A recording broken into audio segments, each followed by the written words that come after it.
बंदी छोड़ सतगुरु रामपाल जी परमेश्वर जी की जय हो।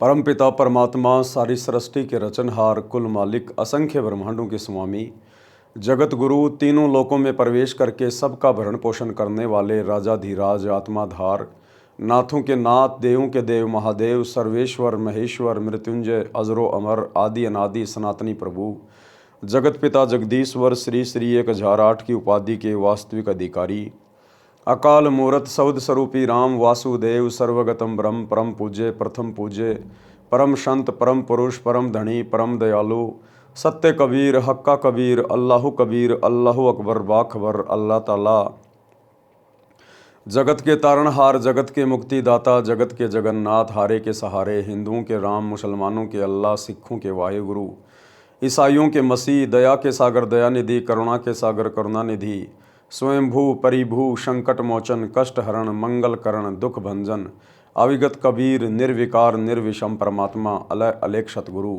आदि अनादि सतगुरु, असली मर्यादा पुरुषोत्तम, असली राम, असली कृष्ण, असली घनश्याम, असली मुरारी, राजाओं के राजा, महाराजाओं के महाराजा, शहंशाहों के शहंशाह, सम्राटों के सम्राट, भगवानों के भगवान, अल्लाहों के अल्लाह, प्रभुओं के प्रभु, मसीहाओं के मसीह, सच्चे वाहे गुरु, बाबाओं के बाबा, पीरों के पीर, सेठों के सेठ, जगत सेठ, सावड़सा सेठ, सर्वगुण संपन्न, अनंत कोटि कलाओं के स्वामी, अनंत कोटि ब्रह्मांडों के नायक, योगियों में महायोगी, ध्यानियों में महाध्यानी, सिद्धों में परम सिद्ध, ज्ञानियों में तत्व ज्ञानी, ब्रह्म ज्ञानी, महाज्ञानी, परम ज्ञानी, सर्वश्रेष्ठ ज्ञानी, विज्ञानी, युवा कबीर, समरथ कबीर, असमवात, अमित ओजा, सच्चे रहनुमा, करीम अल्लाह, सुभान अल्लाह, दुनिया के अंतिम पैगंबर, 8 सितंबर 1951 से गांव धनाना, जिला सोनीपत, हरियाणा, भारतवर्ष की पावन भूमि पे प्रकट रियल कल की भगवान श्री नारायण साकार हरि, श्री बाबा साहेब, नूर अनंत परमात्मा, संत शिरोमणि सतगुरु रामपाल जी परमेश्वर जी के चरण कमल में साध संगति से जुड़े हुए आप और हम सभी सत्सेवक भाई बहनों का अनंत कोटि दंडवत प्रणाम। सत्साई भाई और बहनों, दया परमपिता परमेश्वर जी की, सतगुरु रामपाल जी भगवान की, जिनके शुभ आशीर्वाद से, जिनके कर कमल से लिखित पवित्र पुस्तक जीने की राह के ऊपर वीडियो बनाने की श्रृंखला जारी है। इसी श्रृंखला में आज हमारा ये 13वें नंबर का वीडियो है। प्रत्येक वीडियो में गुरुदेव भगवान के आशीर्वाद से हमें भक्ति मार्ग से संबंधित बहुत सारी बातें सुनने, देखने और समझने को मिल रही हैं। भाई और बहनों, जीने की राह कोई सामान्य पुस्तक नहीं है। ये पूर्ण ब्रह्म परमेश्वर जो कि सतगुरु रूप में धरती पे प्रकट हैं, उनके कर कमल से लिखित हैं, जिस कारण से इस पुस्तक को पढ़ने मात्र से हमारे बहुत सारे विषय विकारों का मर्दन होगा। हमारे बहुत सारे कुसंस्कार इस पुस्तक को पढ़ने मात्र से सुसंस्कारों में परिवर्तित होंगे। और यदि ज्ञान आपके जहन में समा गया, यदि आपने उपदेश ले लिया, तो आपका जीवन ही बदल जाएगा, आपका जीवन ही संवर जाएगा। परमात्मा आपके नरक बन चुके घर को स्वर्ग जैसा बना देगा। आज भले ही आपको ये लग रहा हो कि हमारा घर तो ऑलरेडी स्वर्ग है, लेकिन आगे चलकर आपके बच्चों के संस्कार किस तरफ मुड़ेंगे, इस बात का आपको तनिक आइडिया भी नहीं है। बचपन में बेटा बेटी आपके अधीन होते हैं, जैसा आप कहोगे वैसा ही करेंगे। आप लोगों को लगता है कि बेटा बेटी तो मेरी आज्ञा में चल रहे हैं, लेकिन जब बेटा बेटी अपनी उम्र में आएंगे, स्वयं सोचने समझने लायक हो जाएंगे, अपने पैरों पर खड़े हो जाएंगे, उस समय उन बेटा बेटियों के संस्कार अपने हिसाब से कार्य करेंगे। माता पिता ने चाहे कितने अच्छे संस्कार क्यों ना दिए हैं, यदि उस घर में सतगुरु की भक्ति नहीं है, तो बेटा बेटी के संस्कार, बेटा बेटी के आदर्श, उनके विचार माता पिता के विपरीत हो जाते हैं। अक्सर आपने देखा होगा, माता पिता बहुत ही अच्छे आचार विचार के हैं और बेटा बेटी बहुत ज़्यादा बिगड़े हुए माता पिता की बदनामी का कारण बन जाते हैं। बाप एक नंबर का शराबी है, लेकिन बेटा कभी जर्दे को भी हाथ नहीं लगाता। तो ये संस्कार उसको कहाँ से मिले, ये विचार उनमें कहाँ से उत्पन्न हुए? ये पिछले भक्ति से, जब कभी उनके पिछले मनुष्य जन्म थे, उन जन्मों में उनकी किस प्रकार की भक्ति थी, क्या उनका आचार विचार था, क्या उनका खान पान था, उसी प्रकार से अगले जन्म में संस्कार बनते हैं। तो भाई और बहनों, यदि अपने परिवार को स्वर्ग बनाना चाहते हो, अपने बच्चों के गिरते हुए संस्कारों को उत्तम बनाना चाहते हो, तो आज ही सतगुरु रामपाल जी के YouTube पर सत्संग सुनना शुरू कर दीजिए। मोबाइल सबके हाथ में है। तो अब हम आज के वीडियो में आगे बढ़ते हैं और गुरुदेव भगवान हमें आगे क्या आदेशित कर रहे हैं, क्या निर्देशित कर रहे हैं। पवित्र पुस्तक जीने की राह, पार्ट नंबर 13, पेज नंबर 98। सांसारिक चीचू में ही भक्ति करनी पड़ेगी। यानी जिस दिन आपको ये ज्ञान समझ में आ गया, आपने सतगुरुदेव भगवान से उपदेश ले लिया, उसके बाद परमेश्वर आपके उन संस्कारों को समाप्त कर देगा। आपके भाग्य में आगे आने वाली उन समस्याओं को परमात्मा मिटा देगा। जो समस्याएं आगे चलकर आपको परेशान करनी थी, आपकी भक्ति में बाधा उत्पन्न होनी थी। लेकिन उसके बावजूद भी भाई और बहनों, थोड़ी बहुत ची चू तो इस काल के लोक में बनी ही रहेगी।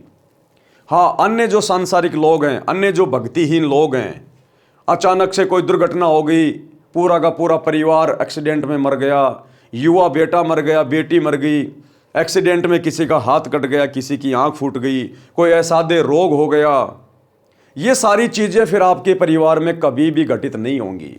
हाँ, इतना ज़रूर है, यदि परिवार के किसी सदस्य के भाग्य में मौत लिखी है और यदि सतगुरु से उपदेश प्राप्त कर लिया तो परमात्मा उसको हल्के में टाल देंगे। थोड़ी बहुत हाथ पैर में कोई चोट लग के रह जाएगी और आप लोगों को भी सतगुरु विश्वास दिला देगा कि बेटा, यदि आज आप मेरी शरण में ना होते, यदि आज आपका परिवार मेरी शरण में ना होता तो आपके ऊपर ये पहाड़ जैसी आपत्ति आनी थी, आपका परिवार शमशान बन जाना था। बाकी भाई और बहनों, ये काल का लोक है, ये पृथ्वी लोक, इसको मृत्यु लोक कहते हैं। ये दुखों का सागर है, दुखों का सागर। थोड़ी बहुत समस्या तो हम भक्तों पर भी आजीवन रहेगी और वो समस्या जरूरी भी है। अगर परमात्मा ने इस काल लोक में भगत के परिवार को सतलोक जैसा बना दिया तो फिर भगत सतलोक जाने की नहीं सोचेगा। फिर काल का एक बहुत भयंकर जाल है, जरा सा सुख होते ही फिर वो पीछे के दुख भुला देता है और भगत को लगता है कि क्या करेंगे सतलोक में चलकर, मेरा तो यही सतलोक बन गया, मेरे तो गुरुजी ने ठाठ कर दिए।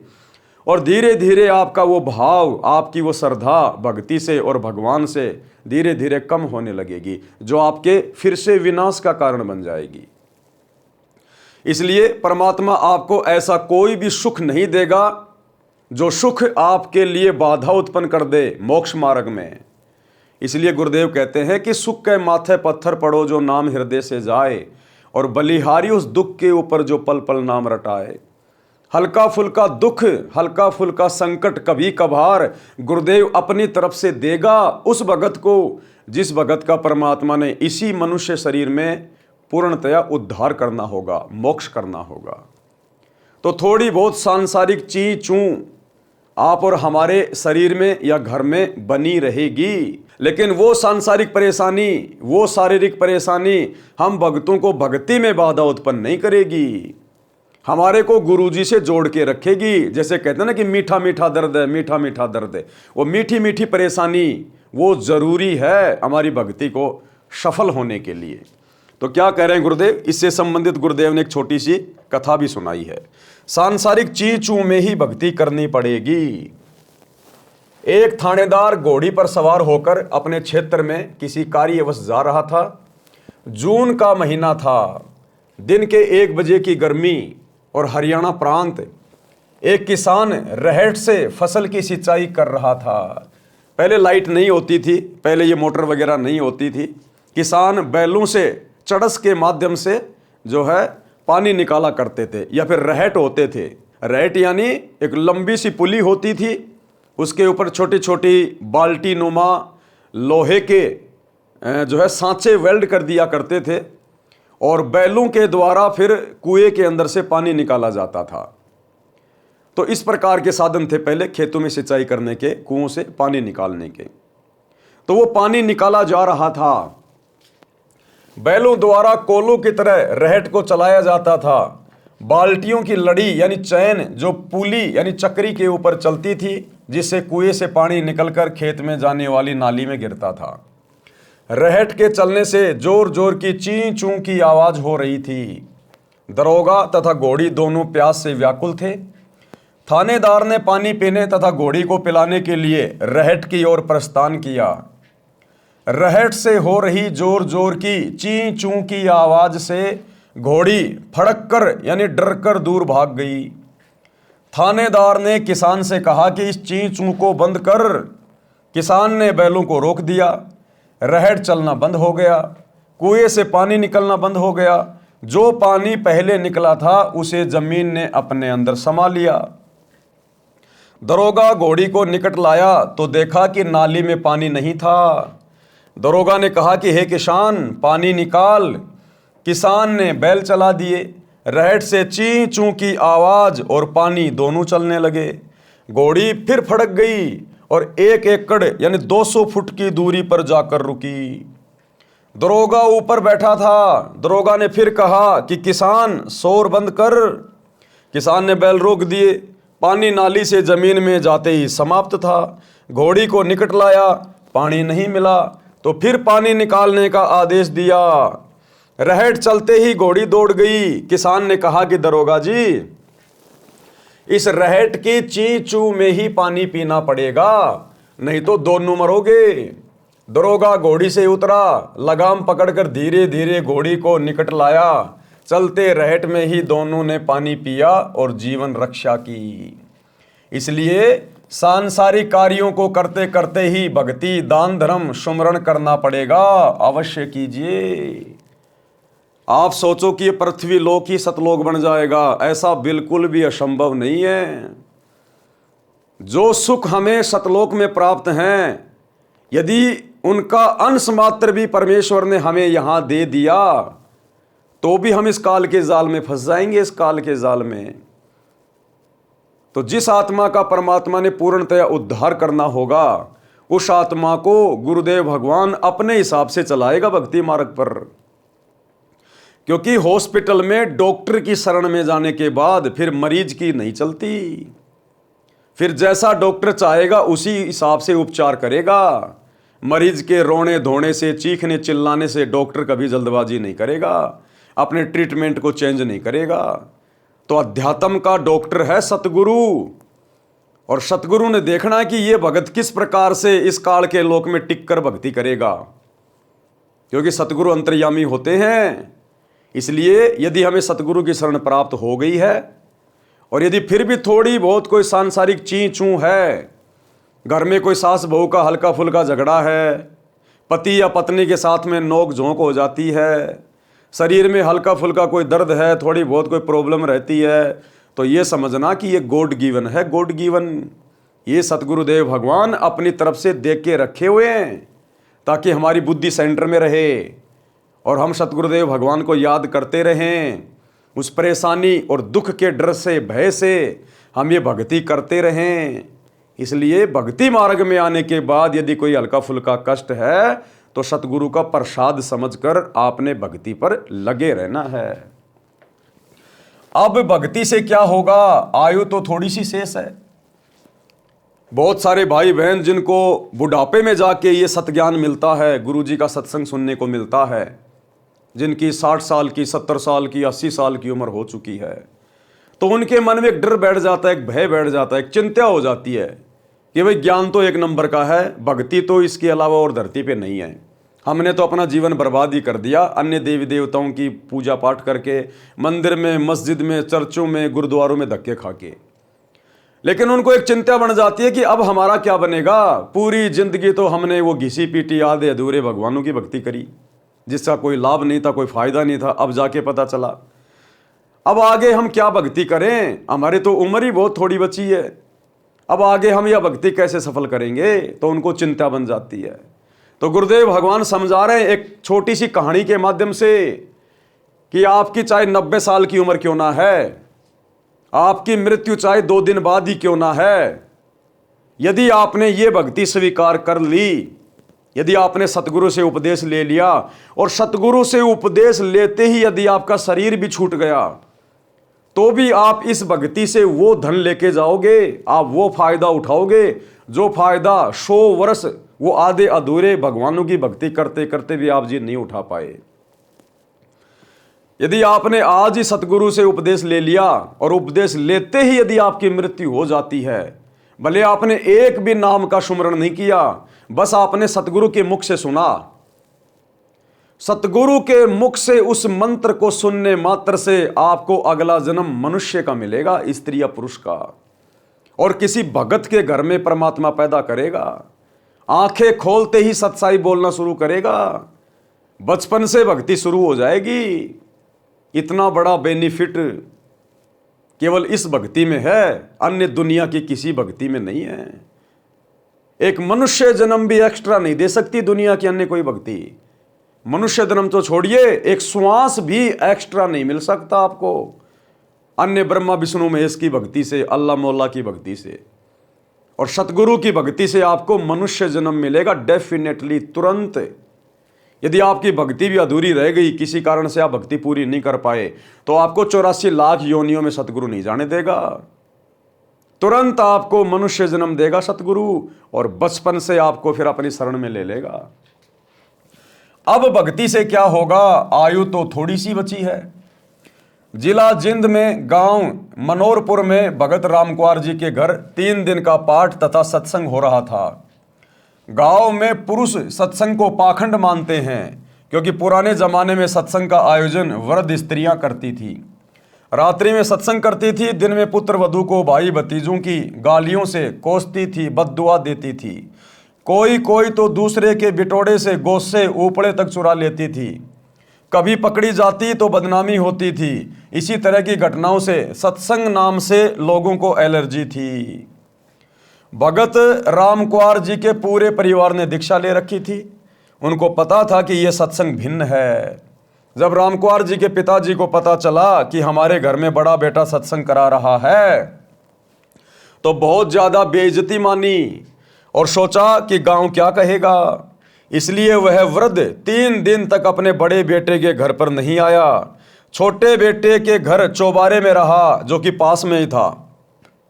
दिन में खेतों में चला जाए, रात्रि में चौबारे में हुक्का पीवे और दुख मनावे कि ये कैसे दिन देख रहा हूं। मतलब सत्संग को तो इतना बुरा मान रखा है कि जिनके घर में सत्संग चलता है, इसका मतलब वो तो बेकार आदमी है, हमारी तो बेइज्जती हो गई। और ये बॉलीवुड वाले जिनको तुम हीरो हीरोइन कहते हो, अगर उनके कोई फिल्मी गाने चल रहे हैं, रात्रि में कोई फिल्म चल रही है, तो उसको घर की इज्जत मानते हैं। काल ने इस कदर तांडव मचा रखा है। रात्रि में दास यानी लेखक कौन, सतगुरु रामपाल जी भगवान। रात्रि में दास ने सत्संग किया, लाउड स्पीकर लगा रखा था। रामकुमार के लड़के को पता था कि दादाजी ऊपर चौबारे में हैं। उसने एक स्पीकर का मुंह दादाजी के चौबारे की ओर कर दिया। सत्संग का वचन सुनना वृद्ध की मजबूरी बन गई, क्योंकि छोटे बेटे का घर बराबर में था और ऊपर चौबारे पे बैठा था। अब जब तक सोएगा नहीं, तब तक तो गुरुजी के वचन कान में पड़ेंगे। 2 दिन सत्संग सुनकर वो वृद्ध तीसरे दिन पाठ के भोग पर रामकुमार जी के घर आ गया। रामकुमार जी की पत्नी ने बताया कि मैंने सोचा था कि बूढ़ा बात बिगाड़ने आया है। अब उसके बेटे की बहू ने सोचा कि बूढ़ा लड़ाई झगड़ा करेगा और ये तो हमारी इज्जत का ग्राहक बनेगा, गुरुजी को भी ना जाने क्या क्या कहेगा। वो डर गई, महाराज जी को गलत बोलेगा।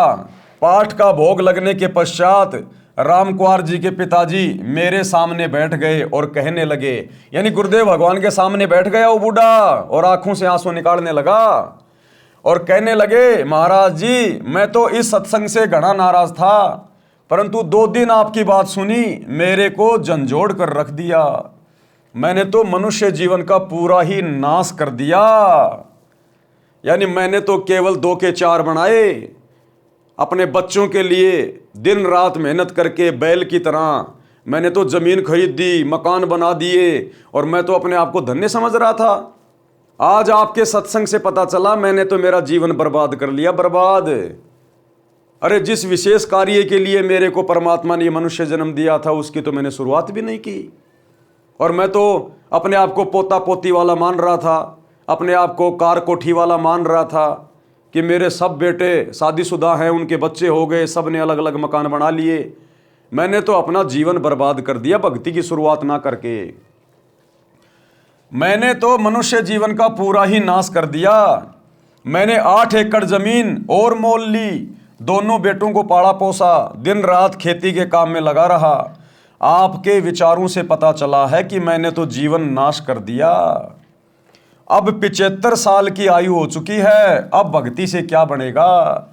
ये बात कहकर वह वृद्ध रोने लगा। हिचकी लग गई। मैंने उसे सांत्वना देते हुए कहा, गुरुदेव भगवान ने फिर कैसे समझाया उसको। मैंने उसे सांत्वना देते हुए कहा कि आप विश्वास करो, अब भी कुछ नहीं बिगड़ा है। एक उदाहरण तो गुरुजी से इस दास रामपाल दास ने सुना था। बताया कि जैसे कुएं में बाल्टी छूट गई हो और उसकी नेजू यानी रस्सी जो बाल्टी से बांधी जाती है, जिससे बाल्टी द्वारा कुएं से पानी निकाला जाता है। पुराने समय में कुएं लगभग 100-150 फुट गहरे होते थे। कुएं में जा रही हो यानी हाथ से वो रस्सी छूट गई हो, जो व्यक्ति कुएं से पानी निकाल रहा हो और वो रस्सी मान लो उसके हाथ से छूट गई हो, यदि दौड़कर नेजू को पकड़ने की कोशिश करने से नेजू की रस्सी हाथ में आ गई हो तो समझो रस्सी भी आ गई और पानी भी प्राप्त हो गया। यदि यह विचार करें कि बाल्टी तो गई, जाने दे, तो मूर्खता है। इसी प्रकार आपकी आयु रूपी नेजू की पूंछड़ी बची है। अब दीक्षा लेकर सर्व नशा त्याग कर मर्यादा में रहकर साधना करो, मोक्ष हो जाएगा।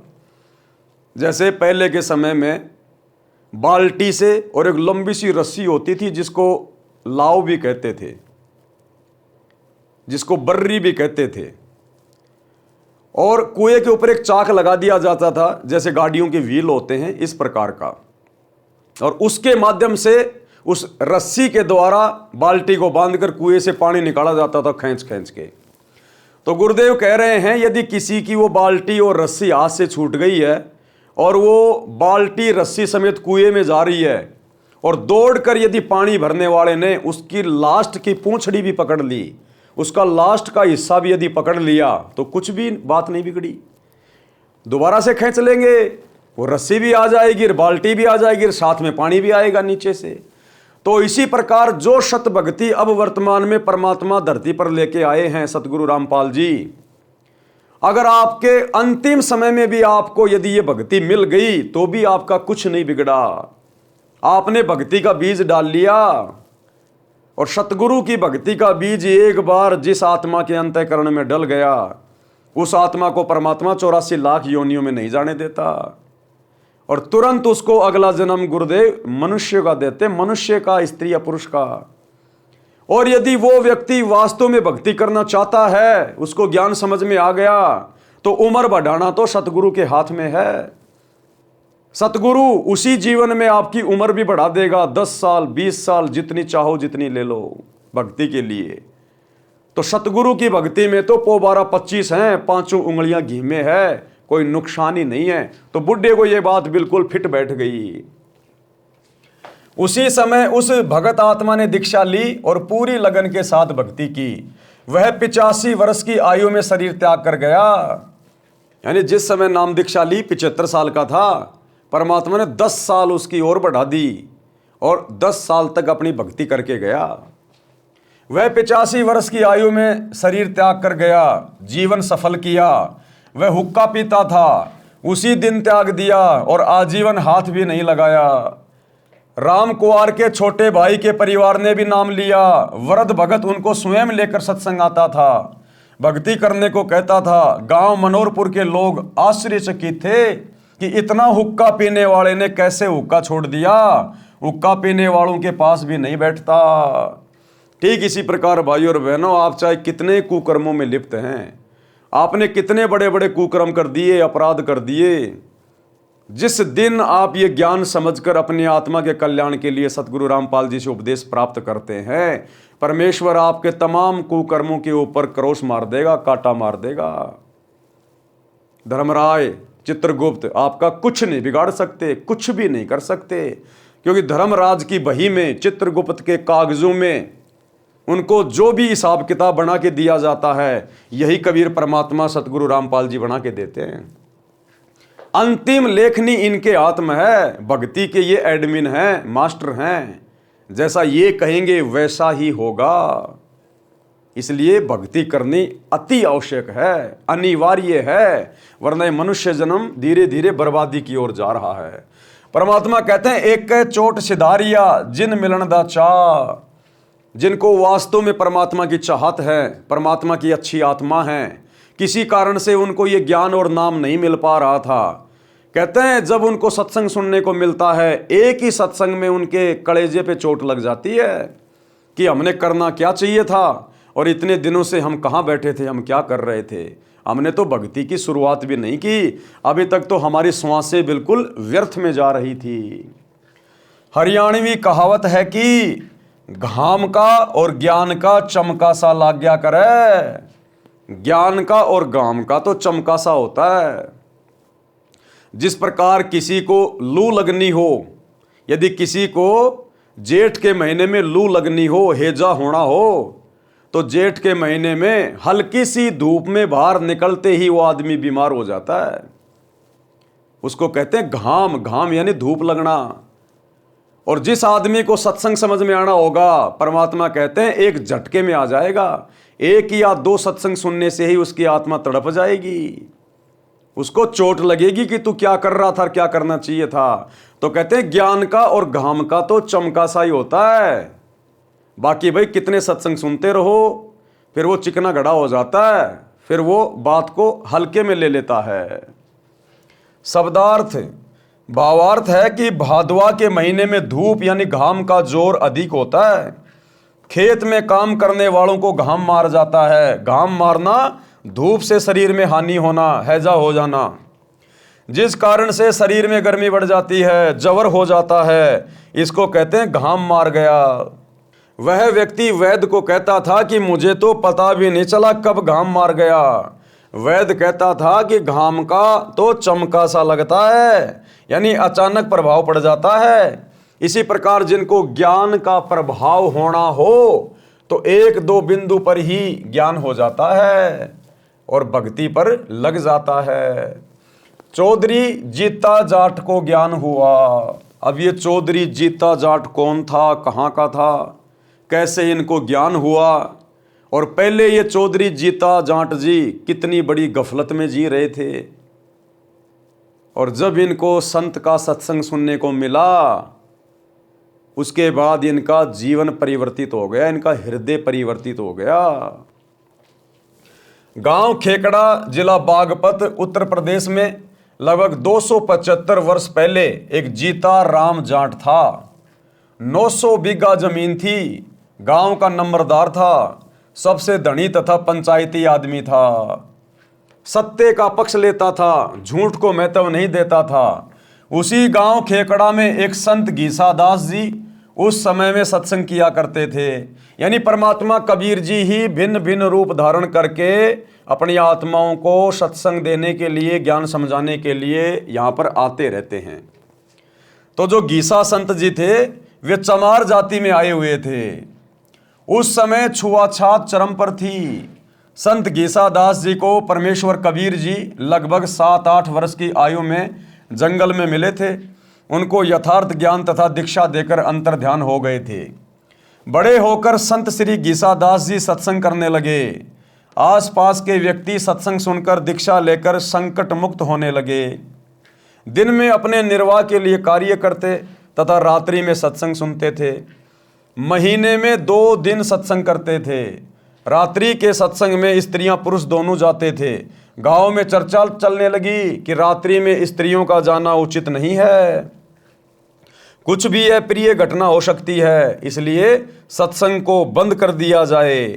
गांव खेकड़ा की पंचायत हुई। पंचायत में सत्संग बंद कराने का निर्णय लिया और यह संदेश स्वयं पंचायत का प्रमुख चौधरी जीताराम जी को कहा गया। चौधरी जीताराम जी संत गीसाराम जी के घर गए। उस दिन सत्संग चल रहा था। गांव की पंचायत के फैसले की चर्चा पूरे गांव में हो चुकी थी। जब चौधरी जीताराम जी पहुंचे तो सत्संग श्रोताओं को लगा कि चौधरी साहब जाट दिमाग के हैं, संत जी से झगड़ा करेंगे। जीताराम जी घर से लाठी लेकर चले थे, जो रास्ते में एक पेड़ के साथ खड़ी करके आगे चले। विचार आया कि भगत कोई झगड़ा थोड़े ही करते हैं, अच्छी सभा में लाठी लेकर जाना पंचायती को शोभा नहीं देता। सत्संग चल रहा था। चौधरी साहब ने विचार किया कि कुछ इसकी बात सुनता हूं, फिर कह सुन लूंगा। यानी वो जीताराम चौधरी संत गीसा जी के सत्संग में ये सोचकर बैठ गया कि पहले इनका सत्संग सुन लेता हूं, क्या सत्संग करते हैं ये, बाद में निपटूंगा इनसे, ये कहकर पीछे की तरफ बैठ गया।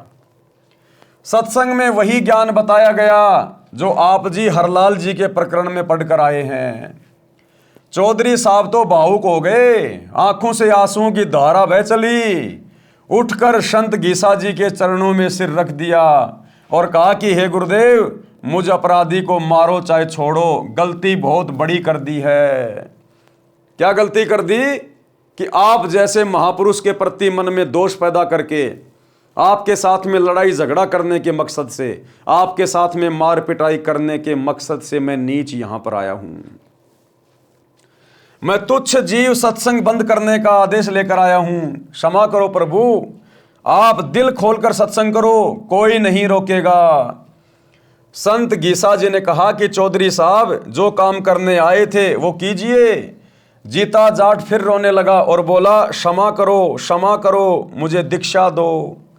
चौधरी जीताराम जाट जी भगत बन गए, स्वयं भी रात्रि में सत्संग सुनने लगा। गांव खेकड़ा के घर घर में चौधरी साहब जीतराम जाट की संत गीसा राम जी की शरण में जाने की निंदा होने लगी कि भैया चौधरी को भेजा था संत गीसा जी का सत्संग बंद करवाने के लिए और वो तो उसका चेला बन के बैठ गया।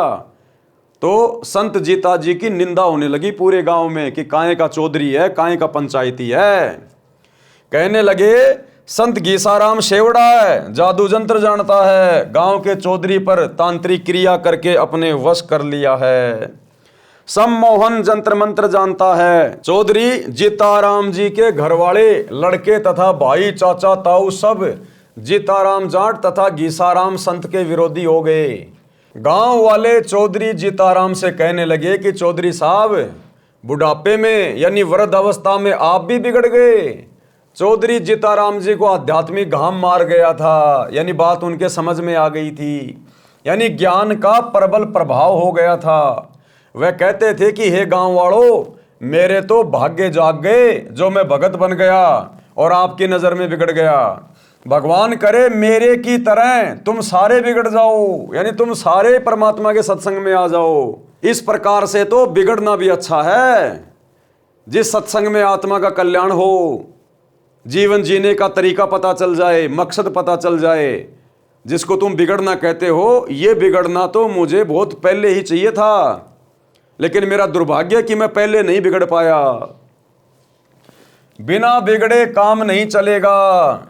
कुछ दिनों के पश्चात गांव की पंचायत हुई और संत गीसा दास जी तथा भगत जीताराम दास जी को गांव छोड़ने का फरमान सुना दिया।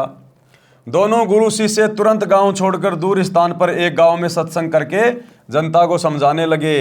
बहुत से व्यक्ति अनुयायी हो गए। संतों के चले जाने के पश्चात गांव खेकड़ा में अकाल मृत्यु होने लगी। पंचायतियों के घरों में परमात्मा का प्रकोप प्रारंभ हो गया। किसी के चारे में आग लगे, किसी के पशु मरने लगे, किसी के परिवार में प्रेत बोलने लगे, किसी की बेटी विधवा हो गई, किसी को अधरंग की शिकायत। गांव में पशुओं में रोग फैल गया। गांव के कुछ व्यक्ति किसी बूझा पूछा करने वाले के पास गांव में हो रहे उपद्रव का कारण जानने के लिए गए। अब जैसे ही दोनों संतों को गांव वालों ने पंचायत करके गांव से बाहर निकला दिया, वो चले गए, क्योंकि भगत किसी के साथ लड़ते नहीं, झगड़ते नहीं, वो तो अपने भगवान के ऊपर विश्वास करके चलते हैं। तो दोनों गुरु चेला गांव छोड़कर किसी दूसरे गांव में चले गए। भाई 2 टाइम की रोटी परमात्मा ने देनी है, संतों ने अपना सत्संग करना है, वही उनका बिजनेस होता है, वही उनका कार्य होता है। अब पीछे से गांव की दुर्दशा हो गई, दुर्दशा। किसी का पशु मर रहा है, किसी के घर में कोई अकाल मृत्यु हो रही है, किसी के चारे में आग लग रही है, तरह तरह से गांव वालों की दुर्गति होनी शुरू हो गई। उन्होंने किसी से पूछा, कोई बूझा वाजा निकलाने वाले से, किसी ज्योतिष वातिश से, तो उसने कह दिया भैया तुमने संतों को दुखी कर रखा है, और जब तक वो संत वापस इस गांव में नहीं आएंगे, तुम्हारे सीधे दिन नहीं आएंगे, तुम्हारा सही समय नहीं आएगा, ऐसे दुर्गति रहेगी, बल्कि और ज्यादा बढ़ चढ़ के तुम्हें संकटों का सामना करना पड़ेगा। अंत में सभी गांव वाले इकट्ठे होके और संत गीसा जी के चरणों में अपनी वो पगड़ी रख देते हैं। कि भगवान गलती हो गई, मारो या छोड़ो, दया करो हम पे। भाई और बहनों, सोचने की बात है, जिस समय कबीर परमात्मा संत गीसादास जी की भूमिका निभा रहे थे, उस समय वे पूर्ण संत के रूप में नहीं थे।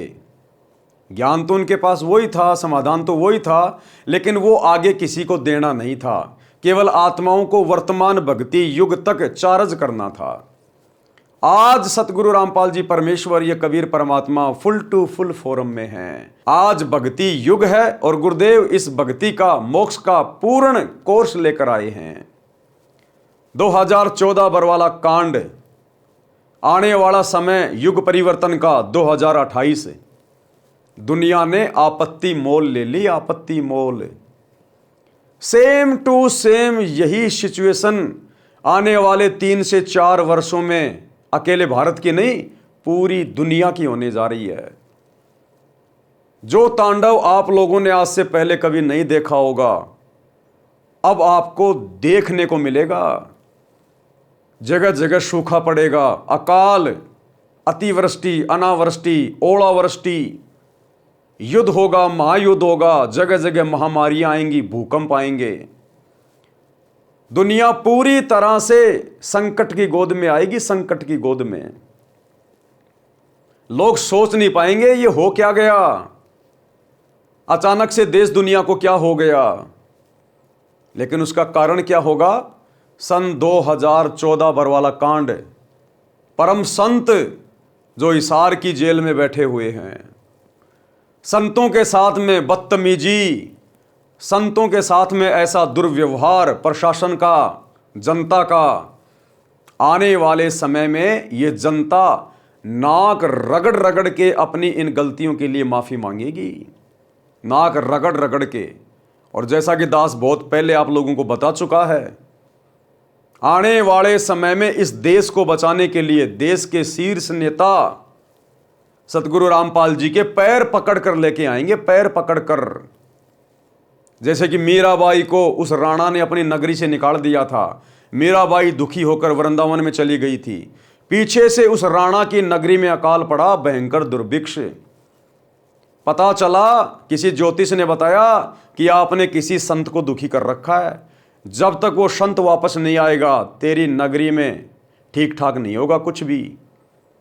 पता चला कि मीरा थी वो संत जिसको नगरी से बाहर निकाल दिया गया था। इसी प्रकार ज्योतिष ने गांव वालों को बताया कि आपने किसी संत को दुखी कर रखा है, जब तक वो संत वापस नहीं आएंगे आपके गांव में आप लोग इसी प्रकार से परेशानियों में रहोगे। तो आने वाले समय में भाई और बहनों, युग परिवर्तन 2028। अभी दुनिया को 2 टाइम की रोटी बड़े मज़े से मिल रही है, काम धंधा बड़े अच्छे से चल रहा है, इसलिए आवास नहीं हो रहा। लेकिन ज्ञान से इंसान को आगे का पता चलता है।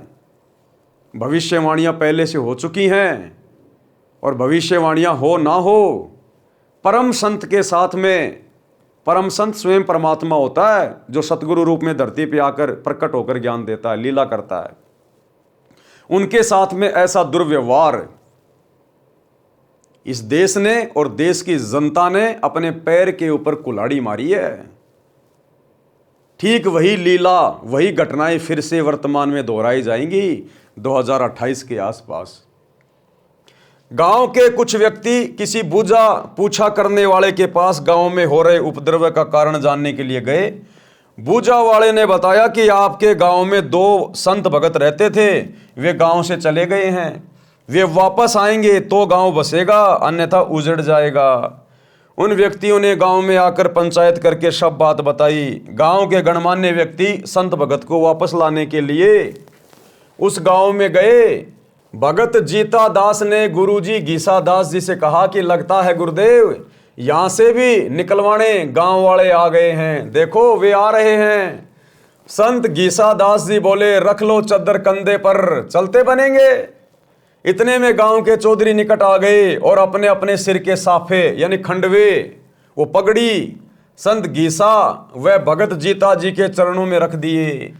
सब लोग बोले, महाराज जी गलती क्षमा करो, आपके आने के पश्चात गांव उजड़ने लग रहा है, बचाया जाए तो बचा लो, नहीं तो हम भी यहीं आपके पास ही रहेंगे। उस गांव के व्यक्ति भी इकट्ठे हो गए। सारी घटना का पता चला। वर्तमान गांव वाले कहने लगे कि चौधरियों, तुम बसोगे तो हम उजड़ेंगे। जब से ये दो देवता गांव में आए हैं, गांव में किसी की तू तू मैं भी नहीं हुई। 2 बार बारिश हो चुकी है, देखो फसल लहरा रही है। खेकड़ा वालों ने विशेष विनय की तो दोनों महापुरुषों ने लौटने की हाँ कर दी और वर्तमान गांव वालों से कहा कि हम समय समय पर आते रहेंगे। प्रत्येक पूर्णमासी को आप खेकड़ा आया कीजिए, परमात्मा कबीर जी सब ठीक रखेंगे। दोनों महापुरुषों के आते ही पूरे गांव में पूर्ण शांति हो गई। पशुधन स्वस्थ हो गया। अगले दिन भारी बारिश हो गई। किसान लोग फूले नहीं समा रहे थे। 36 बिरादरी खुश थी। सब उपद्रव बंद हो गए। आज तक उस गांव में संत गीसा दास जी तथा भगत जीता दास जी के नाम के मेले लगते हैं। संत गरीबदास जी ने कहा है कि गरीब जिस मंडल साधु नहीं, नदी नहीं गुंजार, तज हंसा वो देसड़ा जहां यम की मोटी मार। अर्थात जिस क्षेत्र में महात्मा गुरुजन नहीं होते और नदी आसपास न बह रही हो, हे भगत उस देश को त्याग दे, वहां काल की भयंकर प्रताड़ना है। लेकिन भाई और बहनों, हम जितने भी भगत भाई बहन हैं, जहाँ जहाँ भी रह रहे हैं, यदि हमारे आसपास कोई नदी वगैरह नहीं है, यदि आसपास में कोई संत नहीं है, तो हमने डरने की जरूरत नहीं है। हमने उस जगह को छोड़ने की या त्यागने की जरूरत नहीं है। आज तो हम खुद भगत हो गए। आज तो गुरुदेव ने हमारे को खुद को संत बना दिया। यहाँ के आचार्य शंकराचार्य मुल्ला मौलवी से तो लाख गुना अच्छे भक्ति मार्ग में आप और हम हैं। हमारे कारण आने वाले समय में दुनिया को राहत मिलेगी, दुनिया को फायदा मिलेगा। और नदी वदी की जरूरत नहीं है। आजकल जमीन खोद के ट्यूबवेल वगैरह लगा के आजकल पानी निकालने के बहुत सारे स्रोत हैं। और भगत यदि रेगिस्तान में बैठ के भी सत भक्ति करेगा, परमात्मा वहां भी बारिश से ढेर लगा देगा पानी का। इसलिए आप और हम भक्तों ने ऐसी कोई चिंता करने की आवश्यकता नहीं है। इसलिए हे पाठक जनों, जब भी जिस आयु में सतगुरु मिल जाए, भक्ति प्रारंभ कर देना। संत गरीबदास जी ने कहा है कि गरीब चली गई सो जान दे, ले रहती को राख। यानी तेरी जितनी उम्र चली गई है जाने अनजाने में, भक्ति के बिना तूने अपना जितना समय बर्बाद कर दिया उसको भूल जा। उसके विषय में ज्यादा चिंतन मनन मत करना। ले रहती को राख, अब आगे तेरी जितनी जिंदगी बची है उसको भक्ति में लगा। उतरी लाव चढ़ाइयो करो अपूठी चाक। भावार्थ, हे मानव, जो आयु बिना सतगुरु मिले बीत चुकी है वह तो व्यर्थ गई। उसकी चिंता छोड़कर सच्ची लगन से शेष बची आयु में भक्ति करके कल्याण करवा ले। भक्ति पर लगने के पश्चात सांसारिक कार्य भी आसान हो जाएंगे। जैसे कुएं से पानी निकालते समय नेजू यानी बाल्टी से बंधी रस्सी चक्कर से उतर जाती तो बाल्टी को खींचना कठिन हो जाता था। नेजू यानी रस्सी को फिर से चक्कर पर चढ़ाकर बाल्टी खींचना बहुत आसान हो जाता है। सतगुरु के शरण में आने से पहले लाव यानी रस्सी चक्कर से उतरी हुई के समान पानी निकालना कठिन हो रहा था। उसी प्रकार सब कार्य कठिनता से बन रहे थे। भक्ति शुरू करते ही कार्य आसानी से बनने लगे। जैसे रस्सी चक्कर पर चढ़ने के पश्चात पानी आसानी से निकलता है। ये विचार नहीं करना चाहिए कि अब तो आयु कम रहती है, अब क्या भक्ति करेंगे। जब भी सत्संग से ज्ञान हो जाए उसी आयु में दृढ़ता व लगन से भक्ति पर लग जाना चाहिए।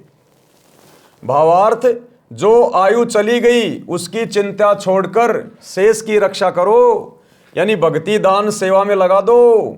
जैसे पुराने समय में कुएं से खेती की सिंचाई के लिए चमड़े की चड़स प्रयोग होती थी, जिसमें 2-3 क्विंटल पानी भर जाता था। उसको काठ की चक्री के ऊपर लाव यानी मोटी रस्सी चढ़ाकर बांधकर खींचते थे। यदि लाव चक्री से उतर जाती थी, फिसल जाती थी, तो उसे खींचना कठिन हो जाता था।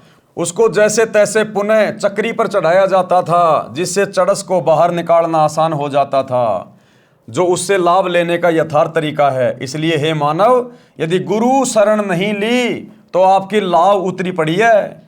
जीवन का प्रत्येक कार्य मुसीबत बना खड़ा है। उस जीवन की लाव को पुनः चक्री पर चढ़ा लो, यानी अपने आप को सतगुरु की शरण में ले आओ। सतगुरु रामपाल जी भगवान के सत्संग सुन के उनके शरण में आ जाओ। अपनी लाव को चक्री पे चढ़ा लो, फिर चलाओ, आसान हो जाएगा। यानी गुरु जी की शरण लेकर अपने जीवन की राह को आसान बनाओ। उसके लिए भाई और बहनों, आप भाई बहनों के लिए गुरुदेव भगवान ने बहुत ज़्यादा मेहनत करके अपने कीमती समय में से कुछ समय निकालकर ये पवित्र पुस्तकें लिखी हैं। दिन रात गुरुदेव भगवान परमार्थ के लिए निस्वार्थ भाव से सत्संग कर रहे हैं, आप और हम आत्माओं को जगाने के लिए। देखो, हम भी आप जैसे ही थे। हमारी सतगुरु रामपाल जी से कोई यारी दोस्ती रिश्तेदारी नहीं थी, हम तो जानते भी नहीं थे। ये हरियाणा के, हम कहीं के, ये किस जाति में आए, हम किस जाति में आए, हमारा कोई लेना देना नहीं।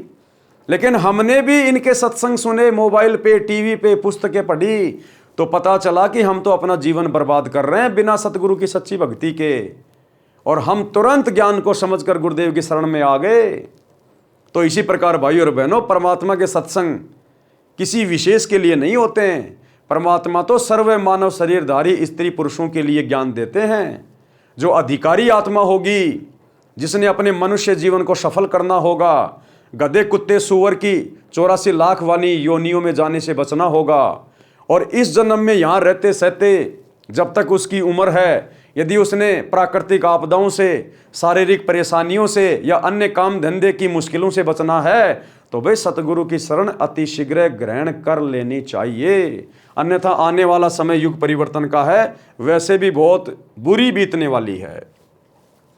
वैश्या का उद्धार किस प्रकार से गुरुदेव भगवान ने, जब वे 650 साल पहले बनारस के काशी शहर में आए कबीर दास नाम से, तो किस प्रकार से गुरुदेव भगवान ने एक वैश्या का उद्धार किया।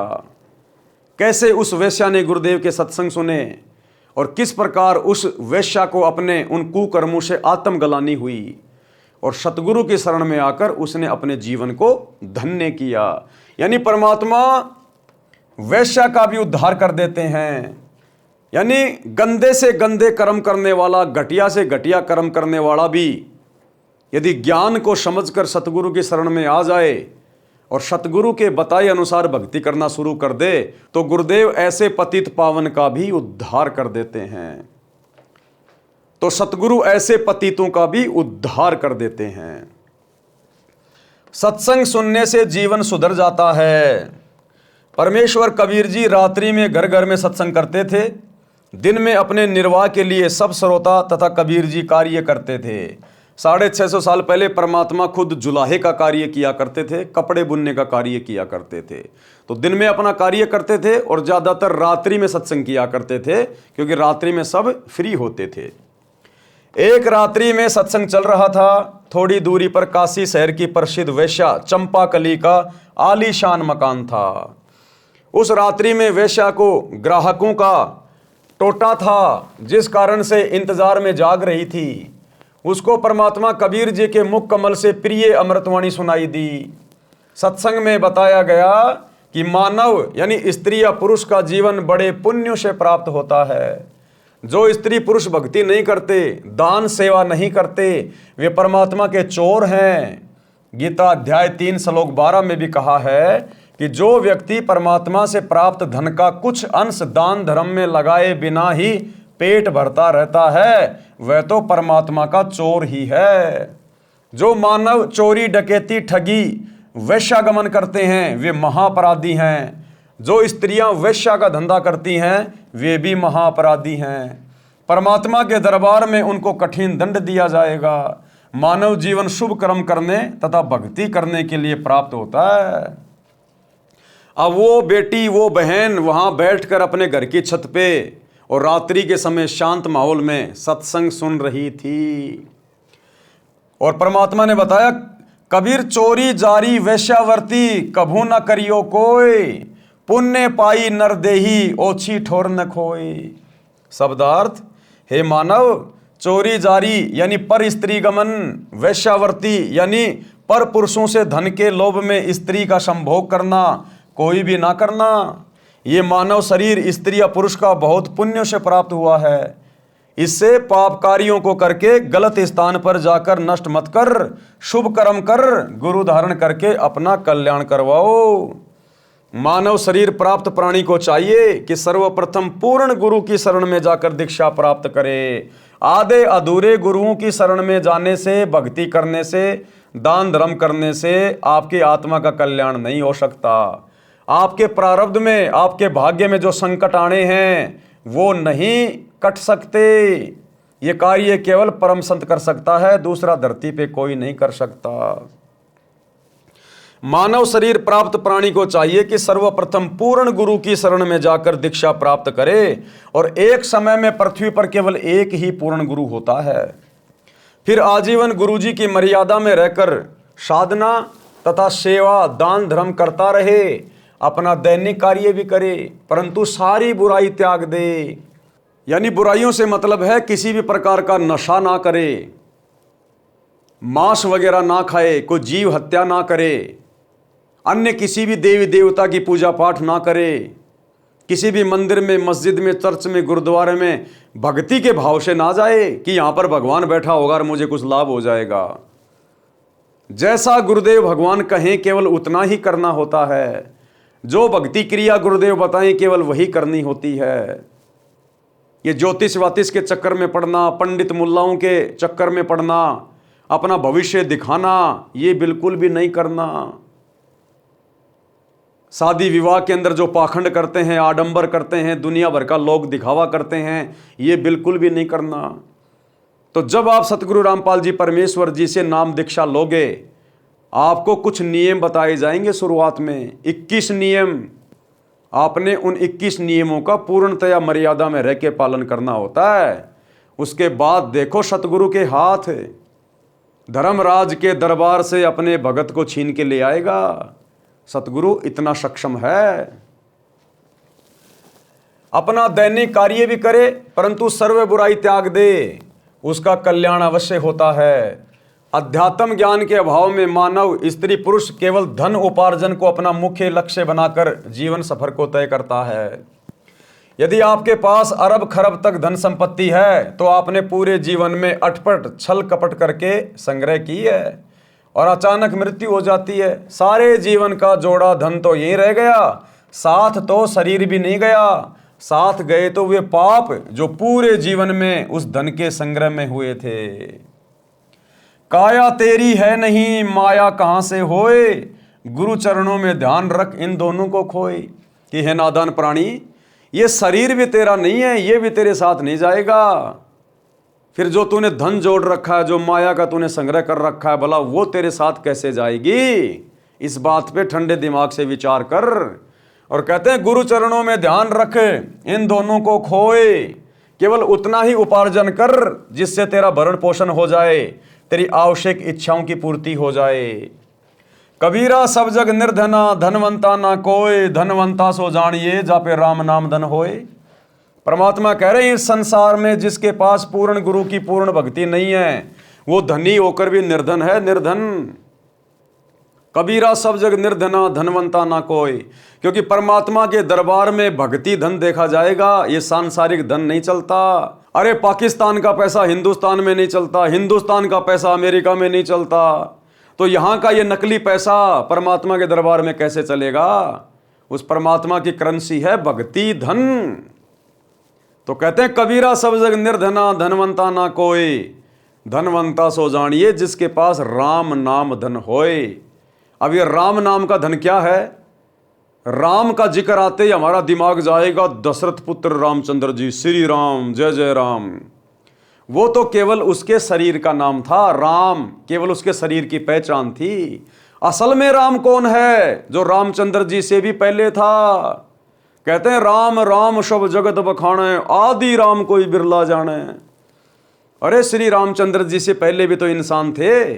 श्री रामचंद्र जी तो त्रेता युग में जन्मे थे, उससे पहले तो सतयुग था। सतयुग के भी तो इंसान थे, तो सतयुग वाले तो जानते नहीं थे कि राम कौन है, क्योंकि श्री रामचंद्र जी का जन्म तो त्रेता युग में हुआ था। तो सतयुग के प्राणी तो जानते नहीं थे कि ये राम क्या चीज है।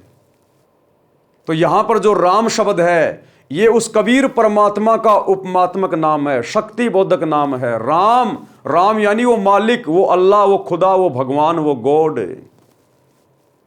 कहते हैं उसकी भक्ति जब तुझे मिलेगी, जब वो सतगुरु रूप में धरती पे आता है जैसे आज आए हुए हैं, और उस समय तुझे वो जो दीक्षा देंगे, जो भक्ति विधि बताएंगे, जो तुझे यज्ञ धर्म दान सेवा करना बताएंगे, वो जब तू मर्यादा में रह के करेगा, उस नाम का जाप करेगा, तो वो है राम नाम धन, यानी भक्ति धन। राम नाम धन यानी सच्चे सतगुरु की भक्ति से अर्जित किया गया धन। कहते हैं कबीरा सब जग निर्धना, धनवंता ना कोई, धनवान वो जानिए जा पे राम नाम धन होए। बिना भक्ति के चाहे कोई अरबपति है, चाहे खरबपति है, चाहे देश का प्रधानमंत्री है, ये शरीर भी साथ नहीं जाएगा, दो मुट्ठी राख बन जाएगा, वो धन कहाँ जाएगा? वो परमात्मा के दरबार में मुंह लटका के खड़ा होगा, अपने कर्मों का हिसाब करवा रहा होगा, और अगली योनि के इंतजार में गधा बनूंगा या कुत्ता बनूंगा। वहां तो केवल भक्ति रूपी धन देखा जाता है।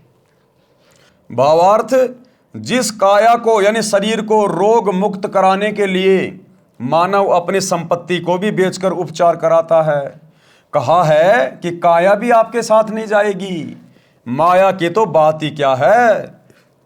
पूर्ण गुरुजी से दीक्षा लेकर दिन रात्रि भक्ति कर, गुरुजी के बताए ज्ञान को आधार बनाकर जीवन की राह पर चल, काया तथा माया से मोह हटाकर भक्ति धन संग्रह कर। हे मानव का पिछला इतिहास देख ले। सर्व सोने की लंका थी, रावण से रणधीरम, यानी रावण जिसकी पूरी लंका, जिसके पूरे महल सोने से बने हुए थे, और एक नंबर का बलवान था, पावरफुल था, शक्तिशाली था, रिद्धि और सिद्धियां थी उसके पास में।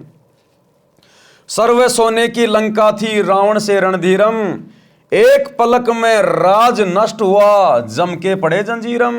बिना सच्चे सतगुरु की भक्ति के, बिना सच्चे सतगुरु की शरण के, वो रावण जिसकी पूरी लंका सोने की थी, एक पलक में राज विराजे, एक पलक में वो राज्यहीन हो गया। उसकी वो मौज मस्ती, उसकी रिद्धियां सिद्धियां, ऐशो आराम एक पलक में धरी की धरी रह गई। तो कहते हैं एक पलक में सब नष्ट हुआ और जम के पड़े जंजीरम, और यमराज की भेंट चढ़ गया। अब यमराज उसको गधा बनाएगा, कुत्ता बनाएगा, सूअर बनाएगा, गंदी नाली का कीड़ा बनाएगा उस रावण को, क्योंकि पूरी जिंदगी उसने पाप ही किए, उसने पाप ही इकट्ठे किए, धन की ताकत में, अपने शरीर की ताकत में, रिद्धि और सिद्धियों की ताकत में, जबकि वो तो शंकर भगवान का सबसे बड़ा भगत था। रावण के जैसी भक्ति शंकर जी की कोई नहीं कर सकता, जिसने 10 बार अपने हाथ से अपने सिर काटकर अपने इष्ट शंकर जी के चरणों में रख दिए। वो शंकर भी उसकी दुर्गति होने से नहीं बचा पाया उसको, क्योंकि भगवान शंकर डमी गॉड है, कंप्लीट गॉड नहीं है, पूर्ण गॉड नहीं है।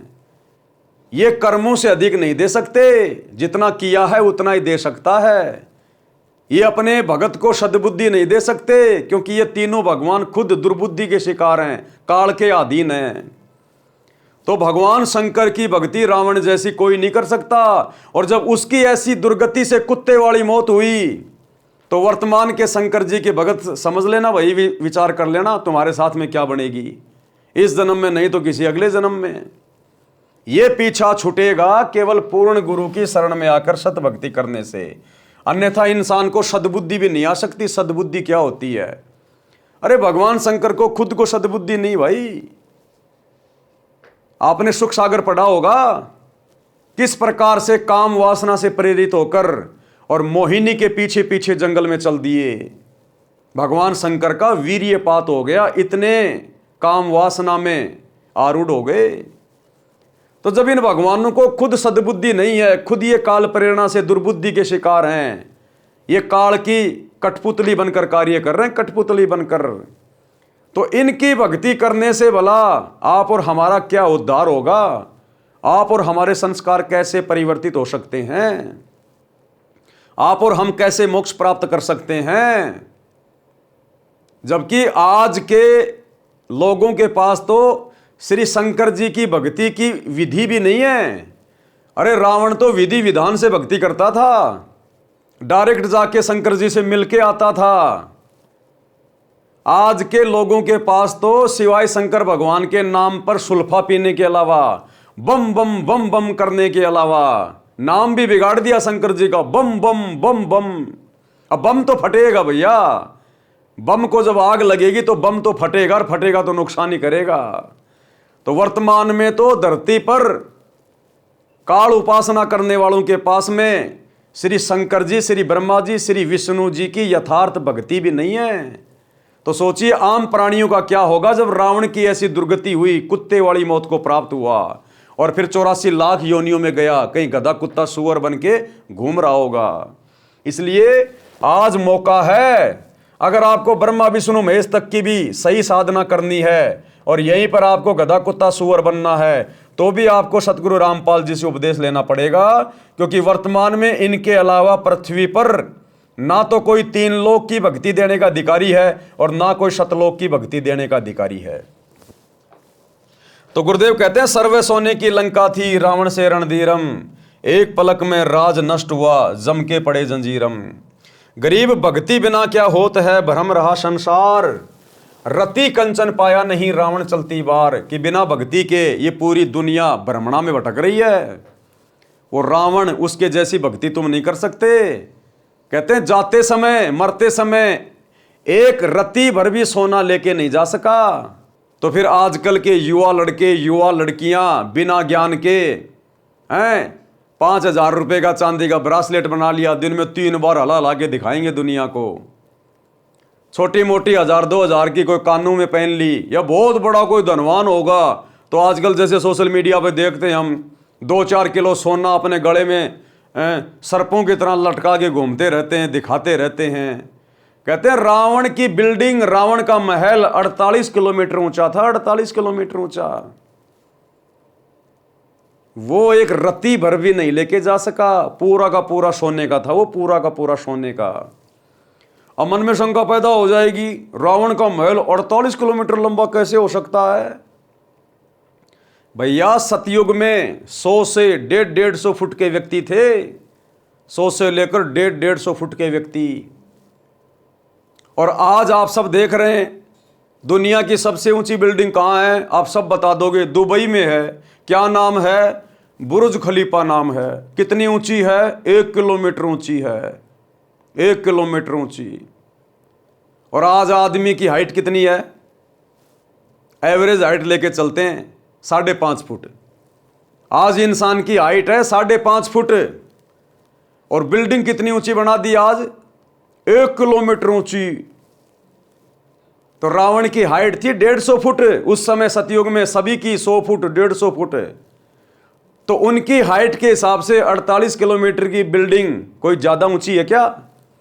जब आज का 5 फुट का इंसान और 1 किलोमीटर लंबी बिल्डिंग बना सकता है, तो 150 फुट के इंसान 48 किलोमीटर ऊंची बिल्डिंग बनाना उनके लिए कोई बड़ी बात नहीं है। और उस समय तो वैसे भी भक्ति की शक्ति से सारे काम होते थे, सिद्धियों से सारे काम होते थे, सिद्धियों से।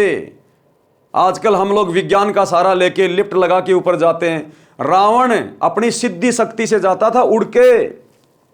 जिस प्रकार रावण ने 33 करोड़ देवी देवताओं के ऊपर हमला किया, अपनी पूरी राक्षस सेना को अपनी सिद्धि शक्ति से आसमान में उड़ा के लेके गया।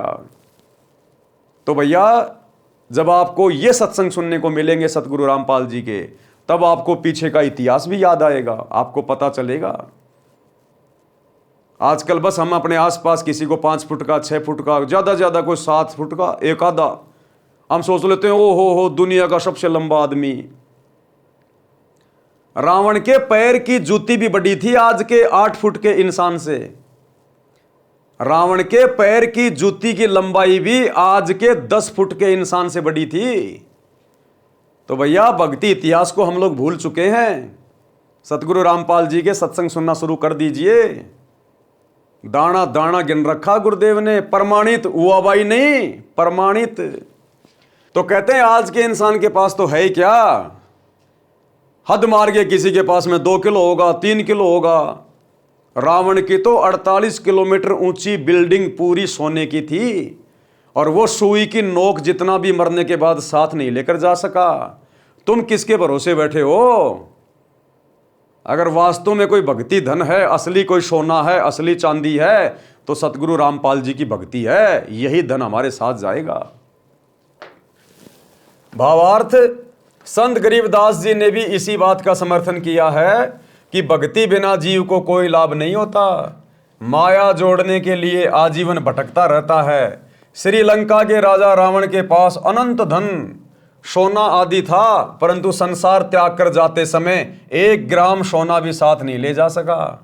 सतभक्ति सत्य पुरुष की न करने से यमदूतों के द्वारा बेल यानी हथकड़ी बांधकर ऊपर यमराज के पास ले जाया गया, नरक में डाला गया।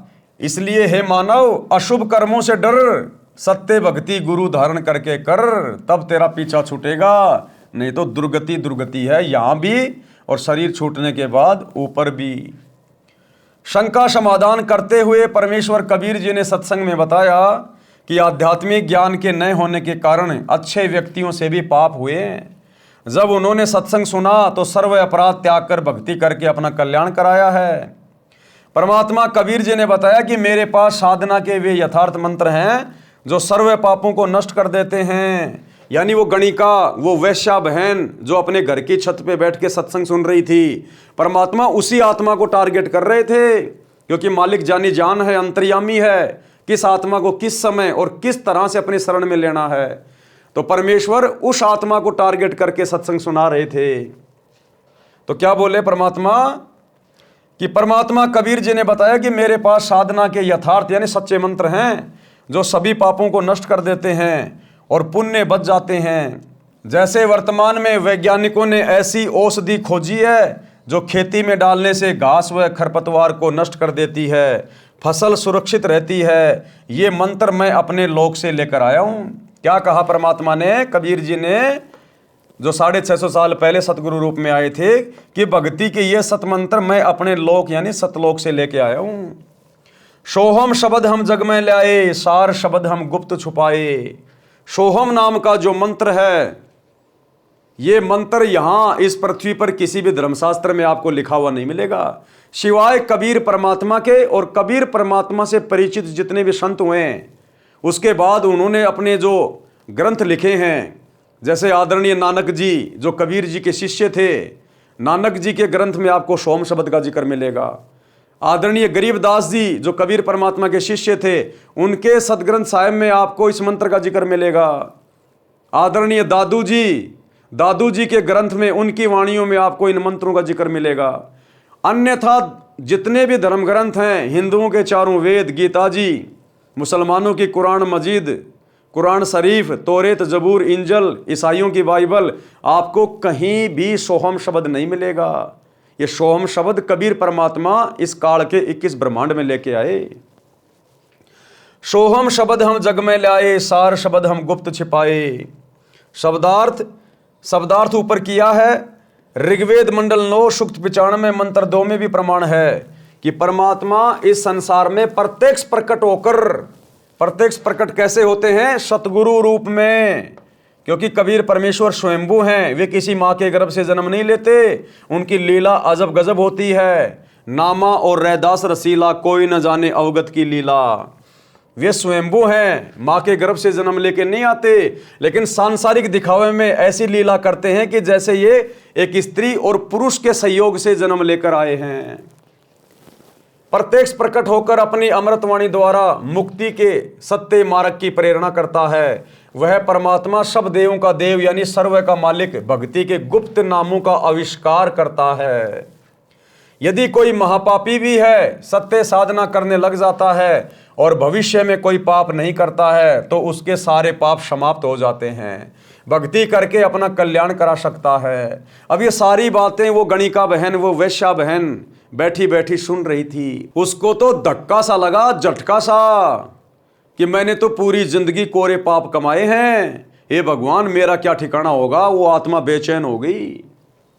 उपरोक्त अमृत वचन सुनकर वह बहन वैश्या जैसे गहरी नींद से जागी हो, कांपने लग गई। घर में ताला लगाकर सत्संग स्थल पर गई, पीछे ही महिलाओं की ओर बैठ गई। सत्संग समाप्त होने के पश्चात आवाज लगी कि जो दीक्षा लेना चाहता है वह आगे गुरुदेव जी के पास आ जाए। कुछ स्त्री तथा पुरुष उठकर आगे आए, वह वैश्या भी आई और गुरुदेव जी को अपना परिचय दिया और बताया कि मैंने तो 40 वर्ष की आयु में प्रथम बार ये उपकारी वचन सुनने को मिले। हे परमात्मा, क्या मेरे जैसी पापिन का भी कल्याण संभव है? वैसे तो आप जी ने सर्व समाधान सत्संग में बता दिया, परंतु जब अपने घृणित जीवन की ओर झांकती हूं तो गलानी होती है तथा विश्वास नहीं हो रहा है कि मेरे जैसे अपराधी को क्षमा कर दिया जाएगा। परमेश्वर कबीर जी ने कहा कि कबीर, जब ही सतनाम हृदय धरो, भयो पाप को नाश, और जैसे चिंगारी अग्नि की पड़े पुराने घास। भावार्थ, जैसे करोड़ों टन सूखे घास का ढेर लगाओ, यदि उसमें एक तिल्ली माचिस की जलाकर डाल दी जाए तो उस घास को राख बना देती है। फिर हवा चलेगी जो उस राख को भी उड़ा कर ले जाएगी। काम तमाम हुआ। इसी प्रकार करोड़ों जन्मों के भी पाप क्यों ना हो, मेरे सच्चे मंत्र का जाप उसे जलाकर राख कर देगा। भविष्य में कोई गलती न करना, आत्म कल्याण हो जाएगा। आज वर्तमान में भाई और बहनों, हमारा सौभाग्य धरती पर वही कबीर परमात्मा सतगुरु रूप में प्रकट है। इसीलिए इनकी शरण में आने के बाद स्त्री या पुरुष, ये जीवात्मा सुखी हो जाती है। उसके बिगड़ते बिगड़ते काम सुधरने लगते हैं। घर में जो आपत्तियां थी, जो बीमारियां थी, जो परेशानियां थी, सब स्वस्थ होने लगते हैं। क्यों? क्योंकि ये वो परमात्मा है, वो समर शक्ति है। इनसे उपदेश लेने के बाद हमारे जन्म जन्मांतरों के जो पाप कर्म है, कितनी बार हम जो है वो कसाई बन के जीव हत्या कर चुके हैं, अरबों खरबों जीवों को हम काट चुके हैं, मार चुके हैं, जिनका पहाड़ जैसा पाप कर्म बनता है। ना जाने हम कितने जन्मों में अपराधी रहे, डकैत रहे, चोर रहे, हम लोग ने वैश्यागमन किया, पता नहीं क्या क्या कुकर्म किए होते हैं। उन सभी पाप कर्मों को परमात्मा जलाकर भस्म कर देता है जब हम इनकी शरण में आ जाते हैं। हमें परमात्मा उन तमाम कुकर्मों से मुक्त कर देता है, जिस कारण से वो पाप कर्मों का वजन एकदम से हल्का हो जाता है। और आगे गुरुदेव सत्संग करके, पुस्तकें लिख के हमें ऐसा ज्ञान दे देते हैं, उस ज्ञान को सुनने के बाद हमें फिर कुकर्मों से डर लगने लगता है। हमें अपना भविष्य दिखाई देने लगता है कि अगर ये कुकर्म किया तो सतगुरु नाराज हो जाएगा, और सतगुरु नाराज हो गया तो फिर मुझे दंड भोगना पड़ेगा। बड़ी मुश्किल से तो बात बनी है, आगे कर्म नहीं बिगाड़ूंगा। तो आगे वो आत्मा ज्ञान समझकर, सतगुरु से डरकर, आत्म कल्याण के प्रति चिंतित होकर कोई भी ऐसा कुकर्म नहीं करेगा, नहीं करेगी, जिससे उसके कर्म बिगड़े, वो पाप का भागी बने। और पिछले सारे पाप कर्म सतगुरु अपनी समर्थता से, अपने आशीर्वाद से सूखे घास की तरह जलाकर भस्म कर देता है, जिस कारण महादुखी व्यक्ति भी तुरंत राहत प्राप्त करने लगता है। इसलिए भाइयों और बहनों, सतगुरु रामपाल जी परमेश्वर जी की शरण में आकर अपनी आत्मा का कल्याण करवाना अति आवश्यक है। ये मौका हमें फिर नहीं मिलेगा। यदि एक बार सतगुरु रामपाल जी भगवान के पावन चरण कमल इस पृथ्वी से चले गए, यानी जिस रूप में आज गुरुदेव भगवान धरती पे प्रकट हैं, जिस दिन अपनी लीला पूरी करके और अपने निज लोक सतलोक चले जाएंगे, उसके बाद भाई और बहनों फिर पाप कटने की उम्मीद मत करना किसी भी प्रकार की। या फिर सतगुरु के रहते सहते यदि हमारी टिकट कट गई, हमारी मृत्यु हो गई, हम चल बसे, तो फिर भी हमारे हाथ में कुछ नहीं लगेगा, फिर हम सीधे 84 लाख योनियों में जाएंगे। तो वर्तमान में गुरुदेव धरती पे प्रकट है, आप और हमारे को मनुष्य जन्म प्राप्त है। इससे अच्छा मौका भला और कब मिलेगा, क्या मिलेगा। इसलिए भाई और बहनों, आज मौका है, गुरुदेव भगवान धरती पे प्रकट हैं।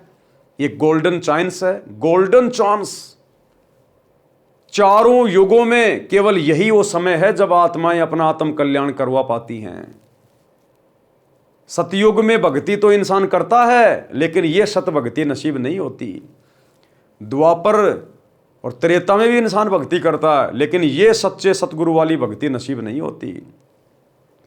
और यदि हम सतगुरु की बात को सुन भी लेते हैं, मान भी लेते हैं, तो हमें सुख इतने होते हैं उन युगों में, हमारे पुण्यों के कारण हम सतगुरु की भक्ति को सीरियस नहीं लेते, जिस कारण से भी हमारा मोक्ष नहीं हो पाता। अब आ गया चौथा युग, कलयुग। हमारे जितने भी वो पुण्य कर्म थे हमने खा लिए, खर्च कर लिए, राजा महाराजा बन के, सेठ बन के। अब ये चौथा युग आ गया, कलयुग। हमारे पुण्य समाप्त, अब बच गए पाप कर्म। पाप कर्म से आएंगे दुख, परेशानियां, आपत्तियां। तब ये आत्मा रोती है, फिर ये जाती है मंदिर में, मस्जिद में, मेलों में, संतों के पास में।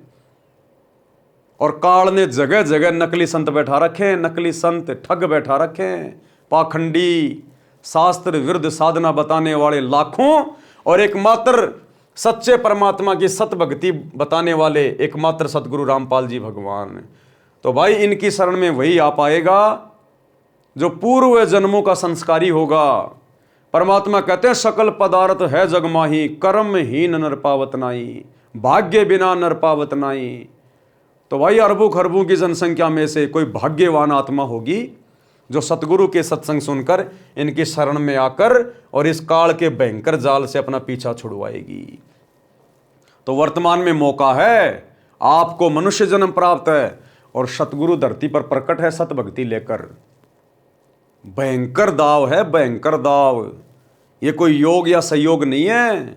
वर्तमान में आप जितने भी भाई बहन हैं पृथ्वी पर, स्त्री या पुरुष जितने भी हैं, 7 अरब या 8 अरब, ये बड़े सौभाग्य से मनुष्य जन्म प्राप्त हुआ है। सभी आत्माओं के पुण्य बहुत भयंकर हैं, तभी तो सतगुरु के समकालीन आप और हमारे को जन्म मिला है। नहीं तो हमारे दादा परदादा चले गए, उनके दादा परदादा चले गए, सतगुरु के दर्शन भी नहीं कर पाए। और आज तो गुरुदेव भगवान ने ऐसी दया कर दी आप और हमारे ऊपर, घर बैठे अपने सत्संग भेज दिए।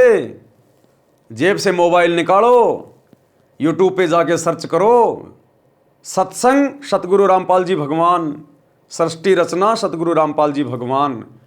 और ये दुनिया भर के फालतू के वीडियो, रील्स वगैरह, शॉर्ट वीडियो वगैरह, एंटरटेनमेंट के वीडियो वगैरह, फालतू की अश्लील फिल्में, ये दुनिया भर के ये उल्टे कुकर्म जो करते हो ना, जो केवल तुम्हारे कर्म ही बिगाड़ सकते हैं।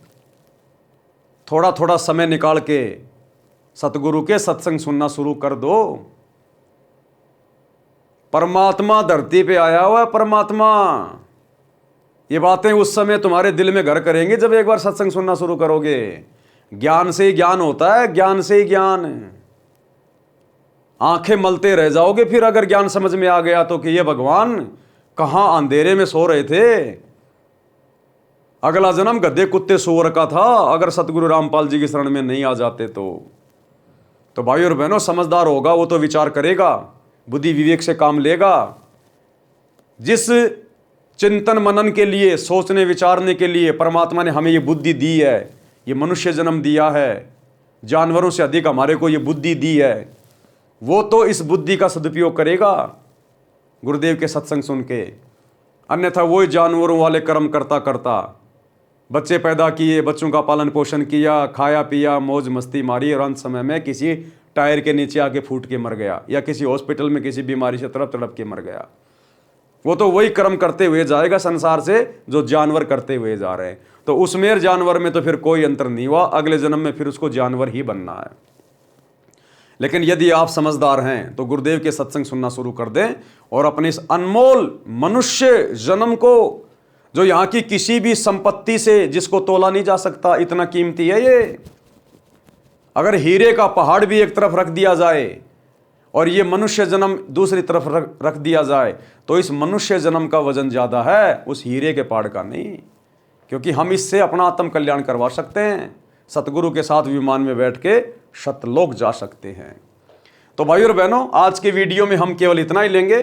कल रात्रि 8 बजे रंका बंका की कथा, ये क्या कथा है, रंका बंका कौन थे, कैसे इनको सतगुरु की शरण मिली और कैसे इन्होंने अपने जीवन को आबाद किया, तो ये कथा हम कल रात्रि 8 बजे गुरुदेव के आशीर्वाद से पढ़ेंगे। तब तक गुरुदेव भगवान हम सबको आज्ञा दे, इजाजत दे, सद्बुद्धि दे, आशीर्वाद दे। बंदी छोड़ सतगुरु रामपाल जी भगवान की जय हो।